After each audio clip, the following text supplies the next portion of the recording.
Welcome to the Frownstone Tarot Series. Part 3, Card 14. The Searcher reaches Land's End. And a small word before we start. The Searcher in this card is before anything else human, meaning it can be a man and it can be a woman. Since the Judeo-Christian infiltration into Europe, the feminine gender has for centuries been excluded from the inner circles of religious and esoteric attempts, which is without a doubt why most of them failed anyway. But to make a mark against this his story of ignorance, it has been decided to refer this time to the searcher mainly as a she, for she can be. And thus, now let us start. Walking along the cliff, let the fresh wind take your mind to a new world of wonder and real magic. See the searcher coming, trotting towards you. Why, you wonder, is he wearing a monk's habit?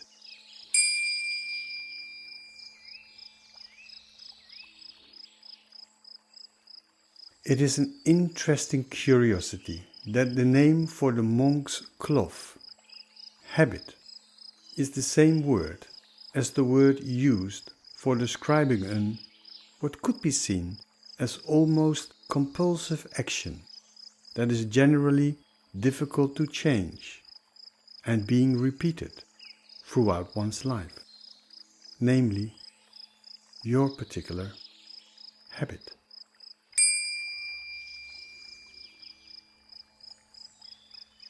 And the reason the searcher is wearing the habit has indeed many different levels. But the reason we will focus on at this moment in time is the idea of wearing a habit as an upon self-imposing ritual, signifying the denial or death of a personal identifying with what one till thus far was taught and has thought oneself to be. Thus, a refusal to identify oneself.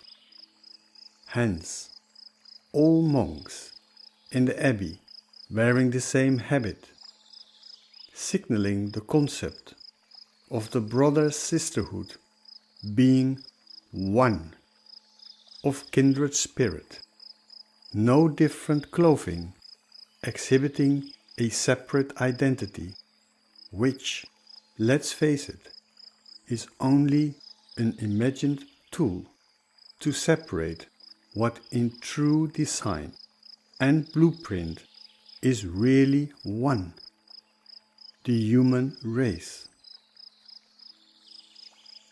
For do see that most conflict and war are fed by the illusion of separate communal identities, being, between brackets, the good community, we, against the other, between brackets, hostile and dangerous community, they. Yet, these identities, based on nationality, religion, or ideology, etc., are a result of historical incident, coincidence, and accident, and not part of the original human design, which, by the way, is for all humans the same. And the argument for this is simple. all national, religious or ideological identity rising can be traced in historical record to a date or timing. So have those people living in, for example, Amsterdam, the Dutch nationality today, but their immediate ancestors in that same city Amsterdam had a bit more than 2 centuries ago the French nationality. And what about 2000 years ago? Thus, national identity changes. And so does the religious identity change. For the Afghans, for example, had the Buddhist identity 2000 years ago. Those same Afghans have today the Islamic identity, and tomorrow they will have yet another identity. But the Afghan human blueprint is like anyone else their human blueprint, the same today as it was 2000 years ago. Thus the evidence from historic data clearly indicates that the only true identity for the human to have is the human identity, regardless of historic incident, coincidence and accident, which caused the human to be off track anyway. But most importantly, most forms of identity are based on the fulfillment of certain rules and regulations in, for example, dress code, behavior, expressions used, cuisine, etc., that must be adhered to in order to conform to the rules of that particular identity. Thus the allegiance to a certain group's identity also imprisons the human response into a fixed, must be adhered to set of responses, restricting any further growth of human possible interaction with unseen world influences, new arising, beckoning new response and new possibilities.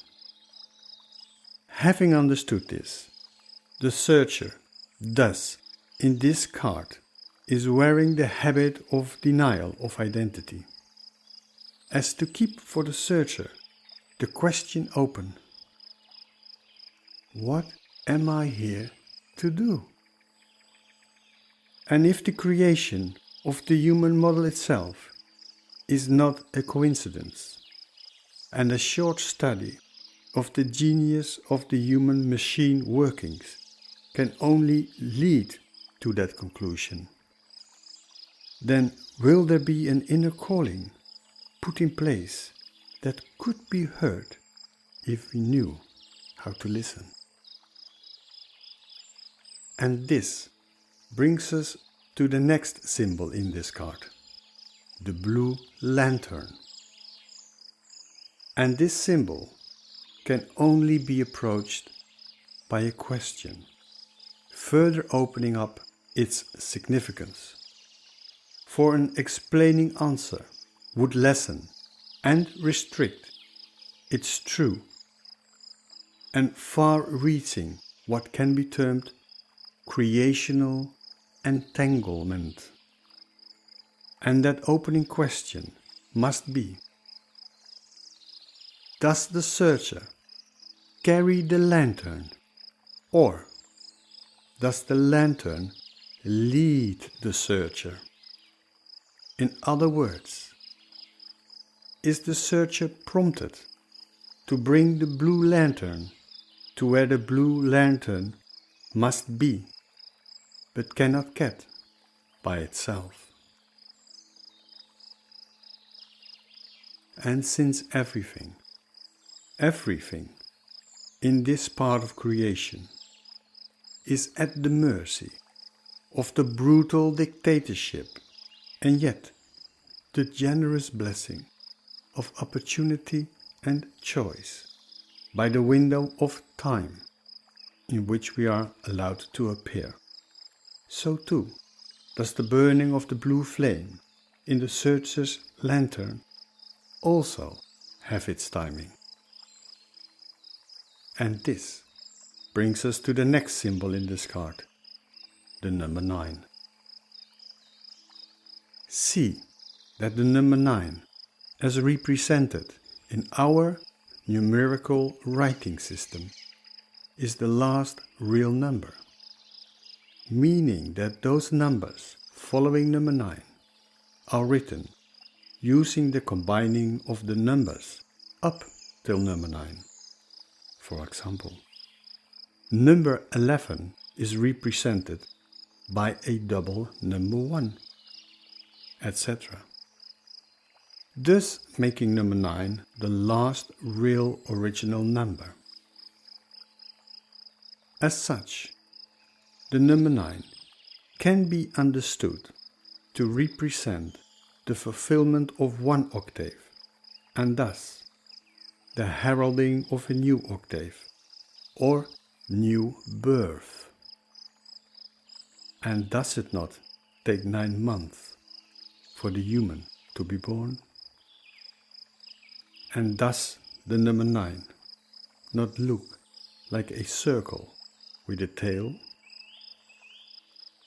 Like the human growing in the womb, firstly forming up the central nervous system, the brain and spine, resembling the shape of the number 9. Likewise, the appearance of the number 9 in multiplicity in the sky of this card heralds the possibility for the human to be born to multiple new levels of participating possibility. And see that there are 22 number 9s depicted on this card, 21 of which can be understood to refer to the fulfillment of the levels of development as laid down in the tarot, but the 22nd number 9 is beyond the 21 tarot steps, has not appeared yet, and is the real new birth after the fulfillment of the tarot journey. And ultimately, this multitude of number 9s in the sky point to the unavoidable truth that there is no such thing as a final state of enlightenment, after which there's nothing more for the human to achieve. On the contrary, for the human journey is one of unending probing forward, propelling itself in constant new, not yet revealed territory. New territory waiting to be touched. It is hanging in the air, so to speak. As mentioned before, the 21 numbered major arcana cards of the tarot can be divided into 7 levels of influence needed to be responded to, with 3 steps each, where in certain esoteric teachings, each of those 7 triads within the tarot correspond to one of the 7 colors of the spectrum.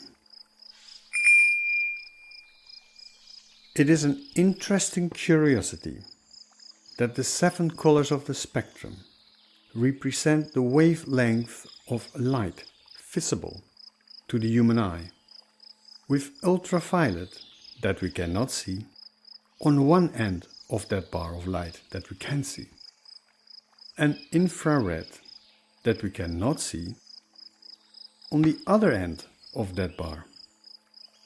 And when one puts the letters UV for ultraviolet together with the letter S for the spectrum of light that we can see, with the letters IR for infrared, we will get the letters that together form up the word virus. Makes one wonder, does it not? But like the enigma of life itself, with its multitude of purposes served at different layers simultaneously, for creation is economical, as portrayed by the mystery of the 7 veils of Isis in ancient Egypt. The 21 numbered tarot cards of the major arcana can also be looked at as 3 levels with 7 steps each, in which the card Searcher reaches a land's end, being card number 14, marks the fulfillment of the first 2/3 of the tarot journey. And this card can therefore be understood as the searcher having made the first 2 steps of a 3-step journey towards understanding and fulfilling her or his role in the greater scheme of creational intent. And it is at this point, having reached the 2/3 threshold of this particular journey, that the unseen worlds starts to notice the searcher, and the remaining 1/3 now comes rushing towards her like a response to a call she made by fulfilling the first 2 stages of this particular 3-stage journey, in which the question now is, can she alter her stride in such a way that she can receive it and live by it?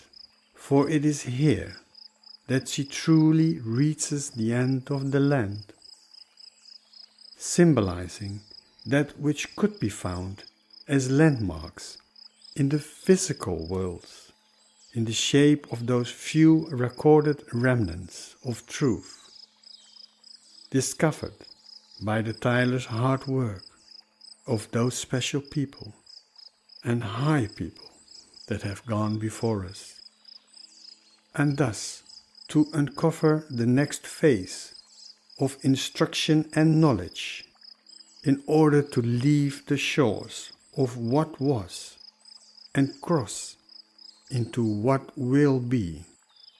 She has no option but to turn to the unseen worlds. It is an interesting curiosity that the colors we see are in actual fact not the colors of the observed object, but instead the color rejected by the observed object, thus indicating that the true absorbed color of the object would be the adjacent color to the one our eyes observe. And thus, by using a color wheel in which the adjacent colors are put on the opposite side of each other, we can see that, for example, the sky which we see with our eyes as being light blue is in fact orange. This brings us to the next symbol in this card, the golden and silver chains running from vessel to vessel.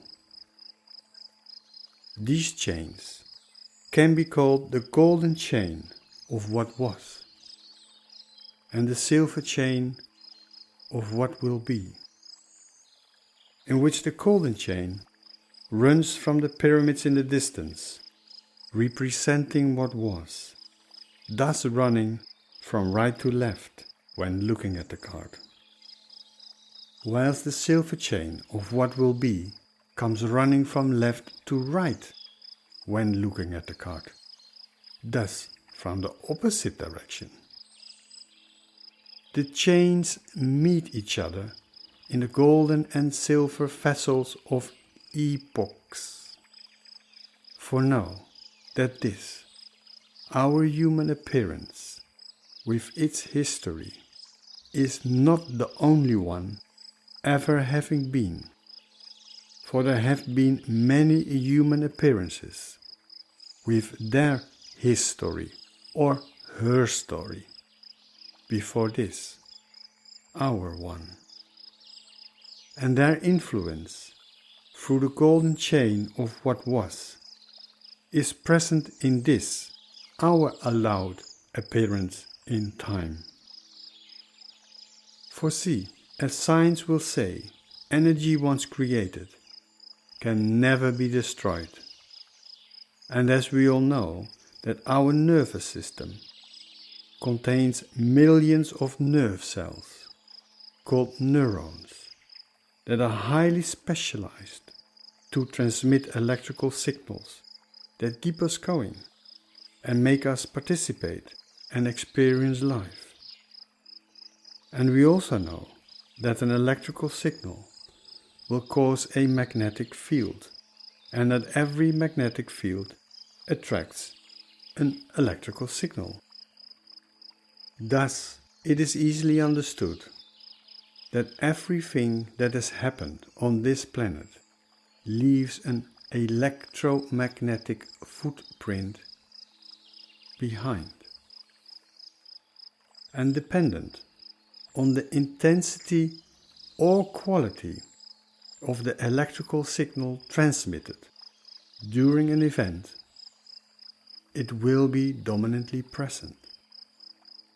And some of those influences are more easily picked up and reprocessed by others, making it even more dominant, up to the point of being unavoidable, of being experienced by those alive.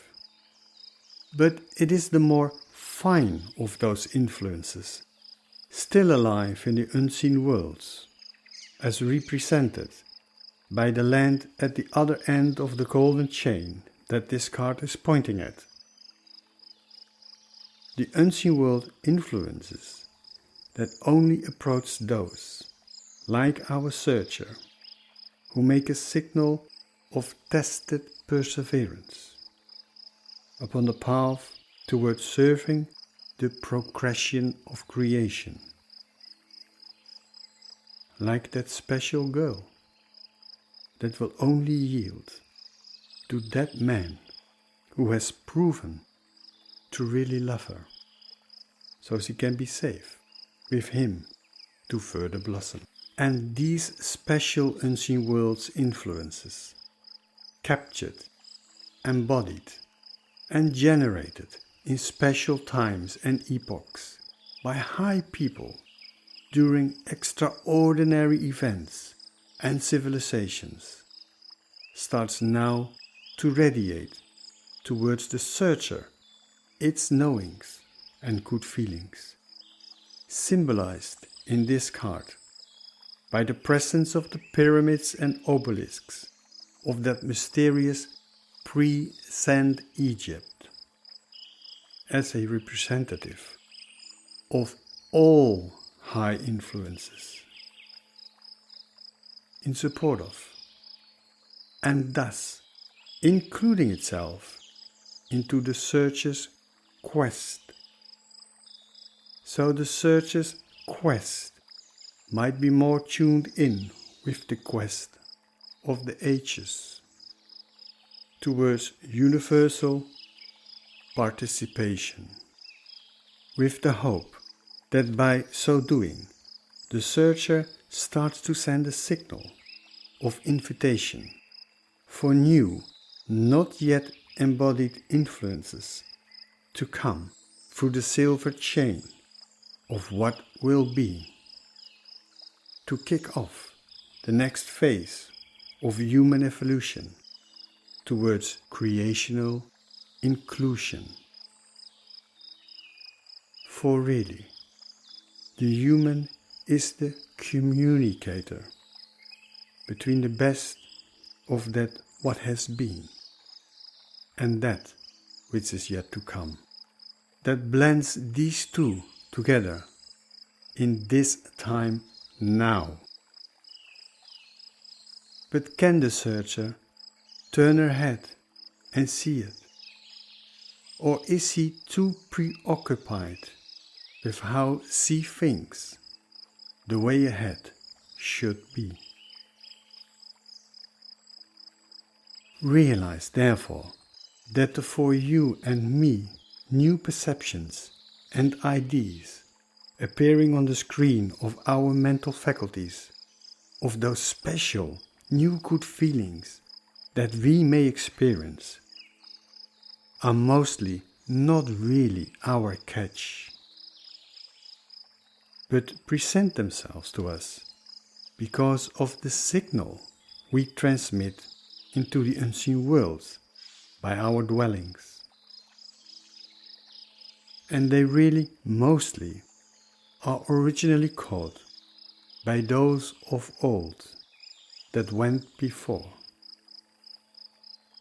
And know that although those perceptions, ideas and good feelings might reveal itself to us as out of nowhere, they are the result of years of pursuit and meditation by those rare special people of times gone by, and thus their precious truths reached at after lifelong struggle.